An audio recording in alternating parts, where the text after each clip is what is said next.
Ladies and gentlemen, this YouTube channel vlog show is of authenticity, inspiration, and realness. It is also about personality, good times, and fun. This is Eric Lima Shenanigans of 1977. And now, here is your host of the show, Mr. Big Beefy E himself, the elder statesman of Rant and Rave, and Mr. Shenanigans himself, Eric M. Lima. Thank you very much, Mr. Announcer. Welcome to yet another episode of Eric Lima Shenanigans of 1977, episode 1034. And this is the holiday special, I call it. The Holiday of Shenanigans. That's right, the Holiday of Shenanigans. That will be the name of the title of the video. How's it going, everyone? It is 6:45 p.m., November 26, 2023. That's right, 2023.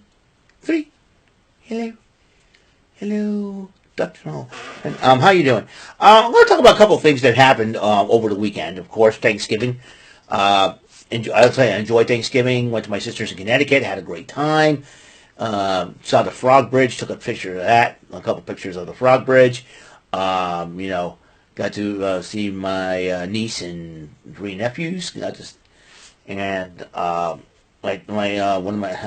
My nephews are rambunctious as usual and running all like crazy. I got to meet Zeus, their German Shepherd, for the very first time. He was very shy around me, but he knows I mean no harm. He knows I'm a very friendly face, but once I get to know him better, But Pepsi, the dog that used to live with us here when my sister and brother-in-law used to live with us, really misses me. She licks my face, she cuddled with me, and it was a beautiful thing to see. At Pepsi, I know she probably was thinking, and I used to come home from work and she would offer her belly tank and give her belly rubs and all that. I think, besides her brother Diesel, I think she misses me the most, and misses her Uncle Eric, which is really, really super, really cool, and just so anyways.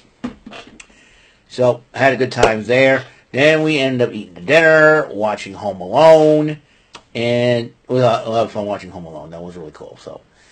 So I'm excited. But so, bringing that up, so I'm thinking, even though Thanksgiving was 3 days ago, I figured I want to give you my personal top 5 favorite Thanksgiving dishes besides turkey. Right now, it's plain. So, but we're going to fill those lines up really, really quickly.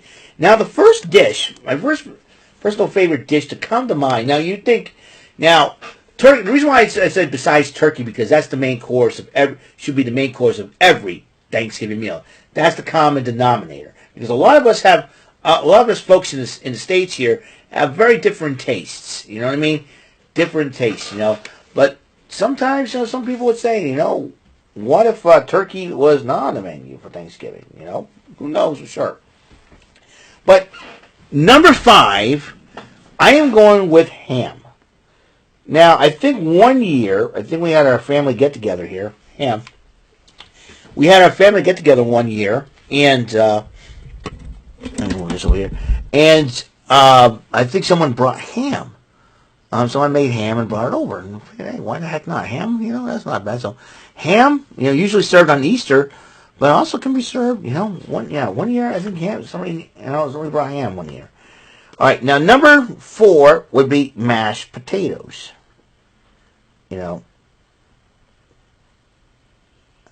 Mashed potatoes, as I call it, mashed potatoes. Especially when you pour the Lowry salt type stuff over it, it tastes even better. So, and it's really, really nice and cold. Yeah, if it's salted up with the red salt, not the pepper. I don't call it pepper, and it ain't chili pepper, but it's like a little salt-like substance, and it tastes really, really good. Now, number 3, and I'm going to put this down as bread. Bread and butter.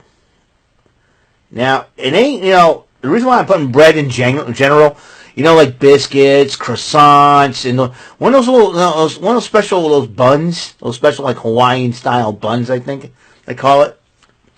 And you put butter on it, it tastes good. So I'm kind of ultimately categorizing it all into the bread family and the bread department. And plus, you can put some butter on it. Tastes very, very good.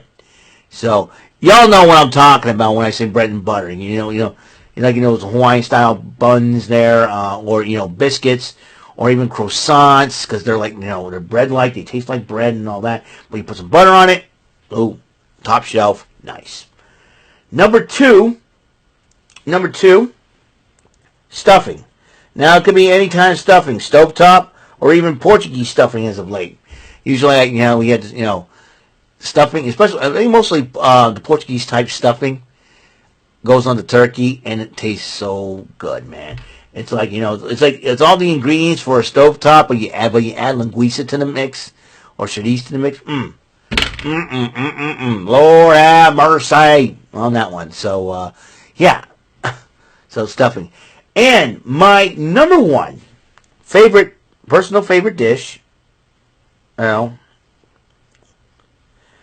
personal favorite dish besides turkey on Thanksgiving, Portuguese ziti. Now, I want to explain to you guys that, us Portuguese folks, we're not very traditional when it comes to Thanksgiving, because we usually have the traditional Thanksgiving stuff, but we add a little extra, a little oomph to our Thanksgiving meals. Now, when I was a kid, and my parents were separated at the time,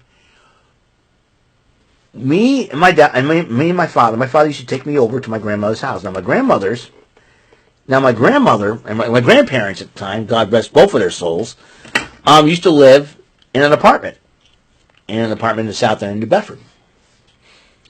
And my aunt and uncle, who were married at the time, they lived at the second floor. We usually, when me and my dad usually go over, we hang out with my grandparents, we talk to them for a bit. They ask me how I'm doing and all that good stuff. Then we end up going upstairs to the second floor, and because they had the bigger room, the bigger dining room, and they had the bigger table. Everybody's there, my cousins, my other aunts and uncles, and and we all there. We all gather. Mostly everybody's gathered in the front room, living room, watching TV, football, parades, whatnot. Holiday specials are on and whatnot. And but so it's time to eat. We gather around. We see the turkey. We see the stuffing, the trimmings, the cranberry sauce and everything else. But my grandmother, my vovó, has this big bowl of Portuguese ziti. It's like like you taste an American chop suey, but with ziti. It had green peppers. It had linguiça, like a pasta dish. And I figured out, and I was like, I want to try that stuff. And I did. Boy, did it taste really awesomely good, man. And so my dad decided to continue that tradition today. And then I think my cousin also has that recipe as well. So, yeah. Portuguese ziti, man. I got to tell you, it's the number one reason why I love Thanksgiving. Love going over. Now, I miss those days, man, back in the 80s and 90s, man. Well, although, when my dad got remarried in 88, we started going to my stepmother's parents' house, and back in the day, they lived in Lakeville. We had a lot of fun. My step-grandfather always tells funny jokes, and he makes me laugh, and all that.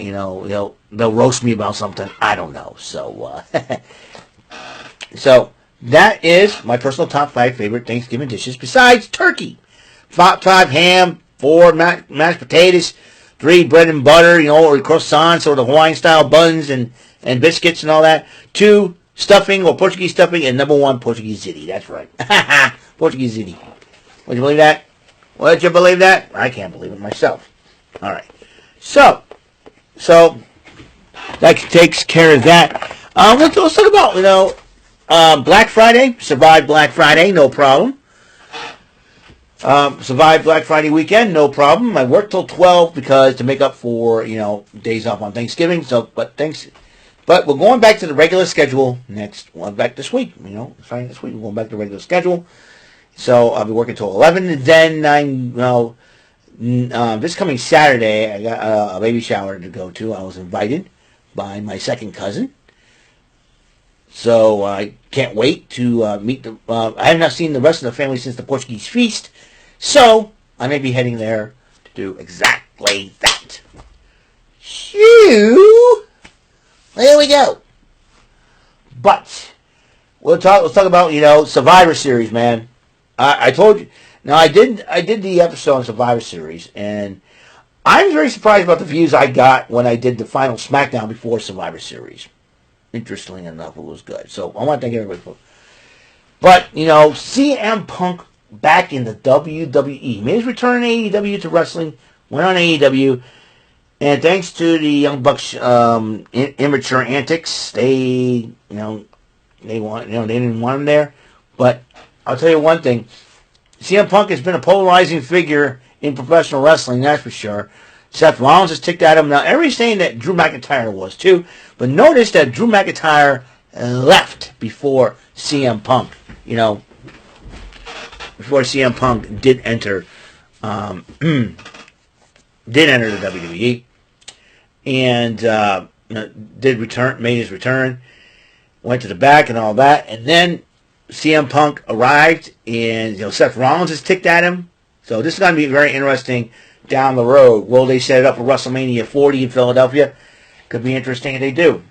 But let me tell you something, man. CM Punk's arrival, and I think everybody on the bump, Megan Morant, Matt Camp, Ryan Popola, got to give those guys a shout out. Basically said it best. Megan Morant said it best. CM Punk's arrival, return to the WWE, has flipped the WWE on upside down, changes the face, changes the course of everything. It's only like a little sidetrack. The road to WrestleMania will begin at the Royal Rumble. But I'll tell you something, with CM Punk back in the company, who knows for sure what the heck has happened now. Could AJ Lee be following suit if that's the case? If that's the case, as well, that could change the whole women's division upside down. But we can also create some dream matches like AJ Lee versus Kairi Sane. I'd love to see that. Or AJ Lee versus Io Sky. AJ Lee and Becky Lynch, man. I would love to see that matchup. I could see going down to NXT if AJ Lee decides to go there. Hey, Cora Jade and AJ Lee, and then or AJ Lee versus Roxanne Perez. Who knows for sure? But we see AJ Lee in the WWE ring again. We don't know. We saw a lot of things happen. We saw a lot of things that never would happen. Like Bret Hart coming back to the WWE. That happened in 2010. The Rock coming back to the WWE. That happened in 2011. Undertaker retiring 2020. He decided to retire. 30 years. Full circle career. We never thought we would see Sting in the WWE ring. 2014 Survivor Series. That's 9 years ago it happened. So like by the time when CM Punk left, Sting came in. So there's that. We never thought we'd see Cody Rhodes back in the WWE. He came back last year. I gotta tell you, it's been a wild ride this year in the holidays. It's been a wild for the WWE and professional wrestling in general. And CM Punk's probably going on his wildest ride ever.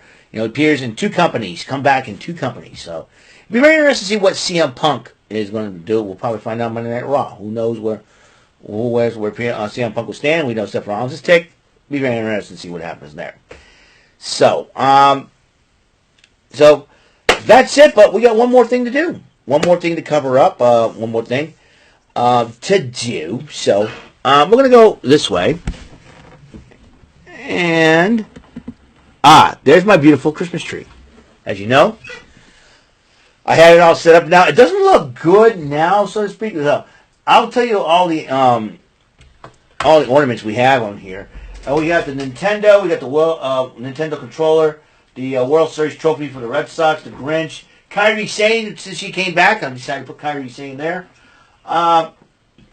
In honoring the late great Jason David Frank, I decided to put the Green Ranger figure up there. You guys can't see. I don't want to pull the tree because it's all connected. Got the WWE Championship ornament, World Heavyweight Title ornament. Next to Kairi Sane, we got the Patriots helmet, and we got the Red Sox baseball. We got the He-Man figure, and we got the ornament that represents me, and also we got The Rock. He's on the tree as well. The Rock, most electrifying man in sports and entertainment today. He's on the tree as well. We got everything, and we got the Super Mario Star Man, so, and we got all the beads and up, we got the beads up, and we're ready to go. So, I don't know about you guys, but it's time to light up the tree. I'm going to straighten on the star. Looks crooked. So I put some lights in the star. Okay, perfect. All right, it looks good now. Are we ready to go? All right, in 5, 4, 3, 2. I'm going to back up a little bit for this one. 1.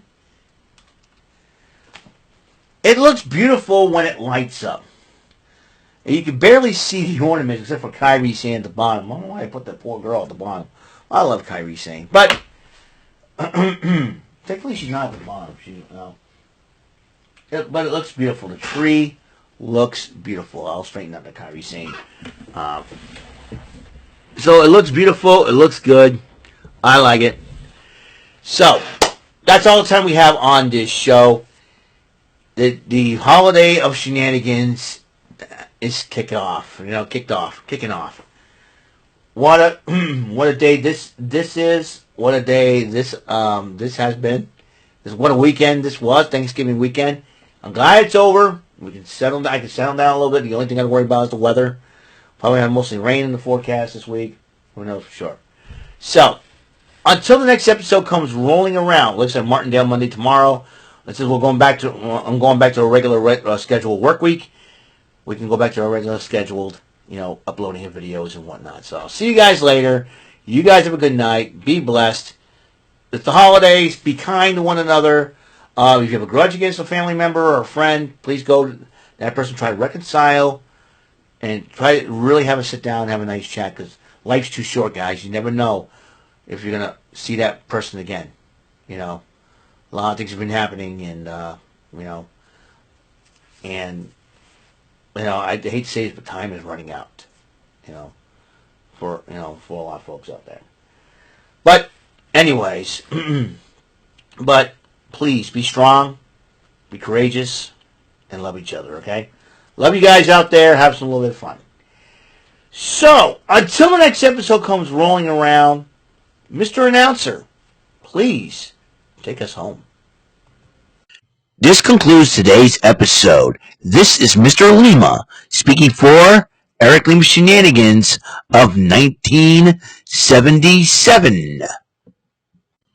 A big beefy E, do it for Bob Saget Productions, and in association with a Raven Bova Telepictures and Distribution. See you next time on another episode of the show. Goodbye for now.